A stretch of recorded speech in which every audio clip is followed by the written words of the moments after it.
Olá, queridos do estudo bíblico que nós realizamos aos sábados. Um grande abraço a todos. Hoje é dia 9, de maio, uma segunda-feira. Estamos aqui mais uma vez para comentar sobre o Evangelho de Marcos, do nosso 8º encontro que fizemos sábado. Quero aqui aproveitar e mandar um grande abraço para nosso irmão Beto, irmão de Nildo, que esteve conosco sábado, e se comprometeu em participar junto conosco. Mandar um abraço também para Enzo, garotinho de 10 anos, sobrinho de Érica, todos vocês conhecem, Érica da saúde, da ambulância, a sobrinha de Nenezinha. Esteve conosco também participando sábado, fez leitura, comentou, foi uma bênção de Deus mesmo. E aos demais da equipe que participa do estudo bíblico, É muito bom esses encontros, tem sido muito gratificante para a gente. Cada vez que tem esses encontros, a gente aprende mais e mais. Mas se voltando para cá, queridos, nós estamos estudando o Evangelho de Marcos e já estamos estudando sábado. A gente fez o 8º capítulo, Cada encontro que passa, a gente faz um capítulo. O interessante do Evangelho de sábado, que falou sobre a segunda partilha dos pães e peixe, começou a falar da segunda partilha, Eu comentava no encontro de sábado que era novo para mim, não sabia ainda que havia tido duas partilhas, dois milagres dos peixes e dos pães, A primeira, eu acho que está no capítulo 5 de Marcos, em que a gente discutia sobre a forma como Jesus sentiu, Jesus sentiu misericórdia daquele povo, mas não só pelo fato de eles estarem famintos, com fome, porque Jesus percebeu que eles eram ovelhas sem pastor, Ovelhas sem pastor. Ele sentiu e se compadeceu disso, E essa segunda partilha dos pães se deu da mesma forma. Jesus estava com os seus discípulos, seus apóstolos, e uma multidão o acompanhava, E não tinha comida para todos, então foi repartido os pães e os peixes que tinham, Eu vou fazer uma pequena leitura aqui, só um instantezinho. Então, esse texto da partilha dos pães, da segunda partilha dos pães, é do capítulo 8, do versículo 1 até o versículo 10, que diz assim: Nesses dias reuniu-se de novo grande multidão, como não tinham o que comer. Jesus chamou os discípulos e lhes disse: Tenham compaixão da multidão, porque já faz 3 dias que estão comigo e não têm o que comer. Se eu os mandar para casa com fome, vão desmaiar no caminho, porque alguns deles vieram de longe. Seus discípulos lhes responderam: Onde alguém poderia encontrar pães para satisfazer tanta gente aqui no deserto? Jesus perguntou: Quantos pães vocês têm? Eles responderam: 7.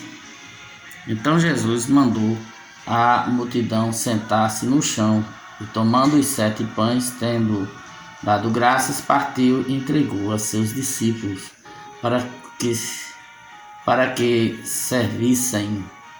E eles serviram a multidão.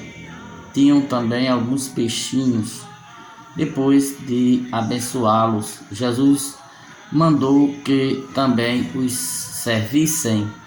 Eles comeram e ficaram satisfeitos e recolheram 7 cestos com os pedaços que sobraram.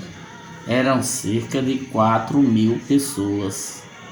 Jesus então as despediu. Logo em seguida, entrando na barca com seus discípulos, foi para a região de Dalmanuta. Então, essa segunda partilha dos pães aconteceu no caminho de Cafarnaum, né? Jesus tem compaixão da multidão e obra esse milagre da multiplicação dos pães, né? Os 7 pães alimentaram a 4.000 homens e ainda sobraram 7 cestos.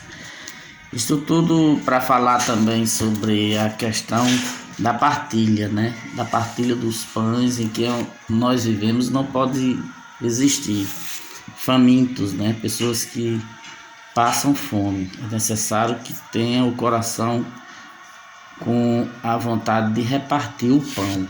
Mas também o foco principal aqui dessa mensagem é mostrar mesmo, o propósito principal dessa mensagem é mostrar o milagre, né? É mostrar o poder de Jesus, né? E mais adiante fala também do fermento dos fariseus. Os fariseus, eles pedem um sinal, né? Aí no versículo 11 até o versículo 13, os fariseus saíram e começaram a discutir com Jesus. E para prová-lo, pediam-lhe um sinal vindo do céu. Então, suspirando profundamente em seu espírito, ele disse: porque esta geração procura um sinal. Eu garanto a vocês, nenhum sinal será dado a esta geração. Deixando-os, Jesus embarcou de novo e foi para outra margem. Nós temos aqui uma passagem que coloca mais uma vez os fariseus procurando ver se consegue pegar Jesus em alguma armadilha, né, provocada por eles. Mas não era o momento ainda de Jesus ser entregue. Todas as vezes Jesus está sempre ganhando dos fariseus, né? E a outra parte do fermento ao qual eu falei, meus irmãos, essa parte é que fala sobre o fermento dos fariseus e também de Herodes, que buscava, né, destruir Jesus, né? Aí no capítulo 14, do 14 a do versículo 14 ao versículo 21. Aqui é onde fala sobre o fermento dos fariseus. Os discípulos se esqueceram de levar pães. Tinham à barca apenas um pão. Então Jesus lhes recomendou: atenção, cuidado com o fermento dos fariseus e com o fermento de Herodes. Eles discutiam entre si: é porque não temos pães?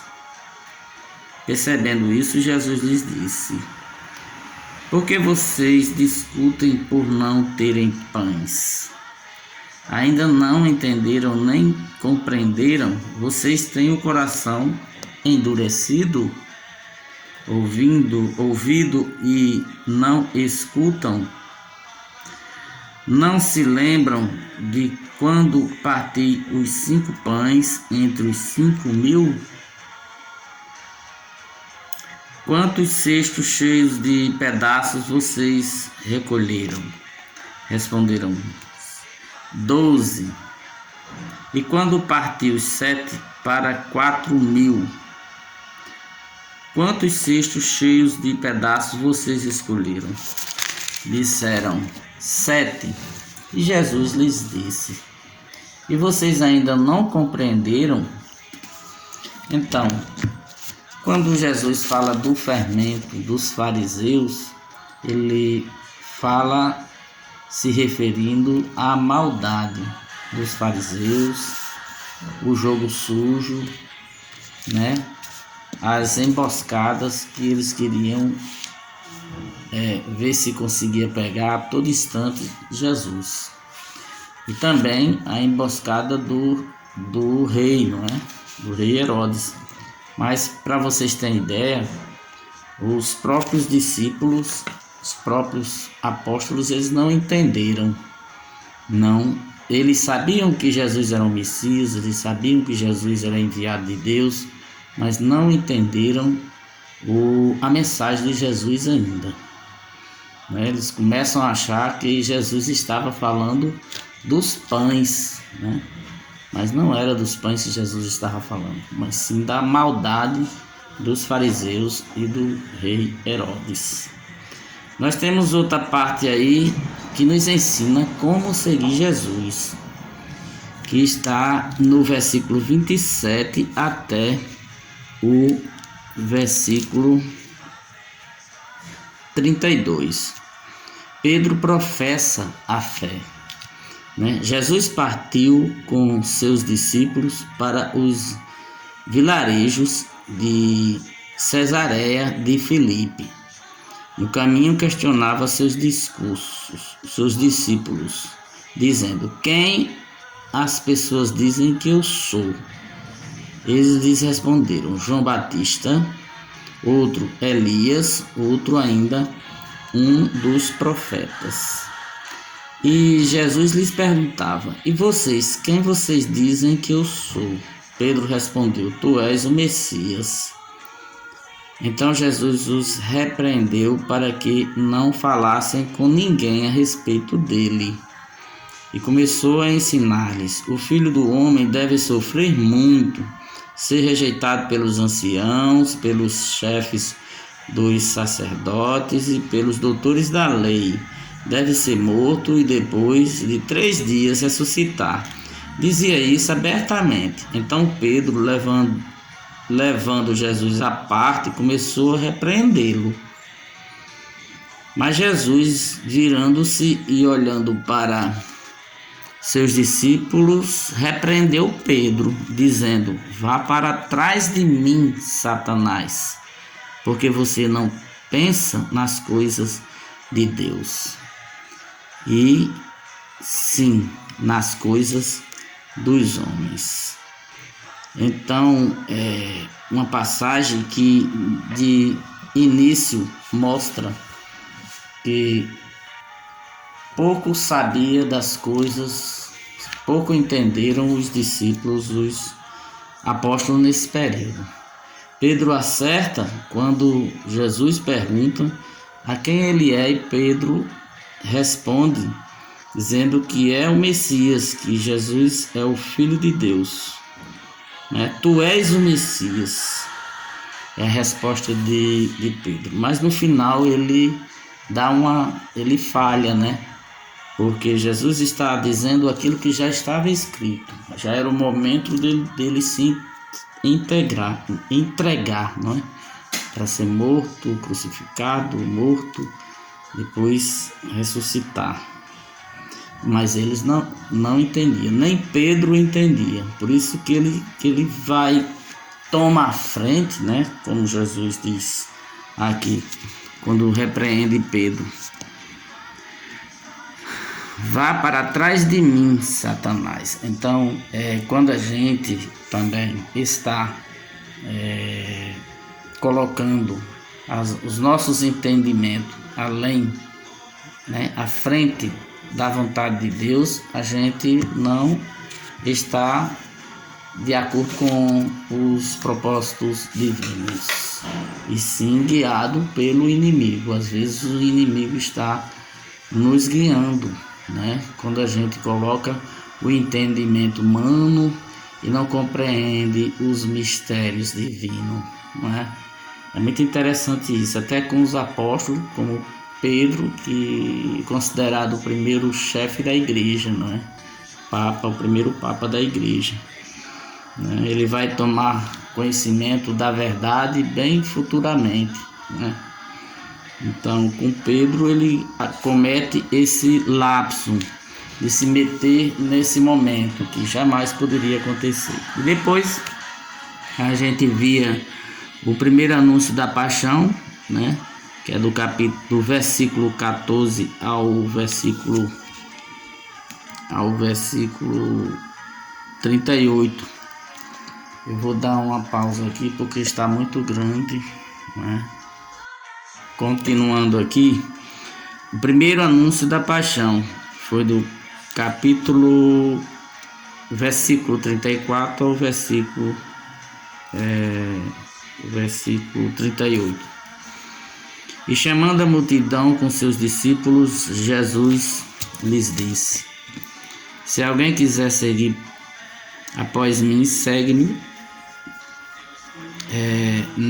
negue-se a si mesmo, carregue a sua cruz e me siga. Pois quem quiser salvar a própria vida, a perderá. Mas quem perder a própria vida por causa de mim e do Evangelho, a salvará. De fato, o que adianta uma pessoa ganhar o mundo inteiro e ter a própria vida destruída? Pois o que uma pessoa daria em troca da própria vida? Se alguém se envergonhar de mim e de minhas palavras no meio desta geração adúltera e pecadora, também o Filho do Homem se envergonhará dele quando vier na glória de seu Pai com os santos anjos. Essa passagem é interessante quando a gente ouve falar muito sobre a questão da cruz, não é? Então muitas pessoas acham que seguir Jesus vai lhes tornar uma pessoa imune de toda e qualquer dificuldades, quando não é. A gente pode até encontrar cruzes mais pesadas do que o que a gente imagina quando a gente vai seguir Jesus, não é? Quando Jesus pede para a gente carregar a nossa cruz, não é a cruz de Jesus, é a nossa, não é? Jesus, ele carregou uma cruz sem culpa nenhuma, ele pagou pelo mal dos outros, né? Porque foi o nosso mal, o nosso pecado, né? Jesus aqui, que pecado Jesus cometeu? Que pecado Jesus cometeu? Nenhum. Nós somos pecadores. Então, além de ser pecadores, para seguir Jesus, a gente precisa carregar a nossa cruz. E qual é a nossa cruz? Carregar nossas cruzes. A minha cruz é não só apenas carregar um pedaço de madeira, que é um símbolo da cruz de Cristo. Carregar a minha cruz é superar com todas as dificuldades que a gente encontra, né? Tentar superar, né? Tentar ultrapassar essas barreiras que fazem a gente cair, que fazem a gente desanimar na fé e na missão de Jesus, não é? Isso é carregar a minha cruz. Todas as dificuldades que acontecem com a gente, todas as tentações, tudo que nos bota para desistir, a gente seguir em frente, isso é carregar a nossa cruz. Aí temos aqui mais uma vez no capítulo 9.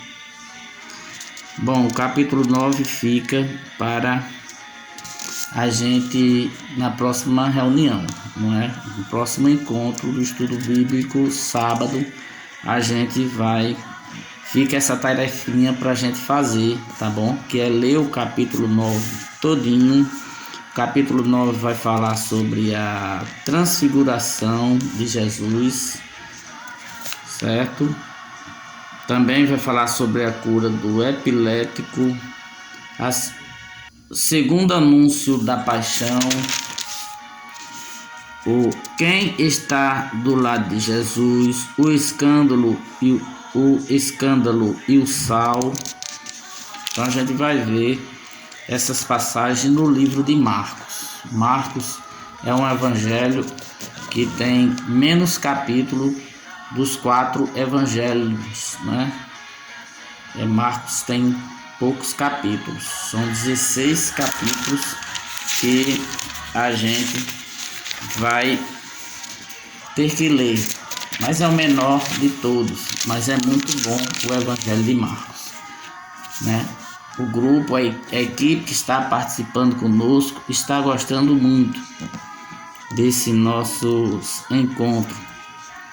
Então seria muito interessante que todos vocês participassem aqui nos próximos encontros, que vai ser sábado, né? Nosso próximo encontro, em nome de Jesus, estaremos aí. Então até lá, espero que tenha gostado desse comentário. Se quiser deixar um comentário aí, já que estou gravando e vou colocar no YouTube, lá pode ser colocado comentários, não é? E ao vê-lo eu posso responder se for caso questões. Então nós ficamos por aqui, que Deus ilumine o coração de vocês, abençoe a cada um. Estamos no mês de maio, coloca nossas vidas e nosso estudo, né? Nossas leituras nas mãos, nas intercessões de Nossa Senhora, para que tudo continue dando certo, assim como é a vontade de Deus, tá bom? Um beijão no coração de cada um, que Deus abençoe a todos. Tchau. Despediu. Logo em seguida, entrando na barca com seus discípulos, foi para a região de Dalmanuta. Muito bem.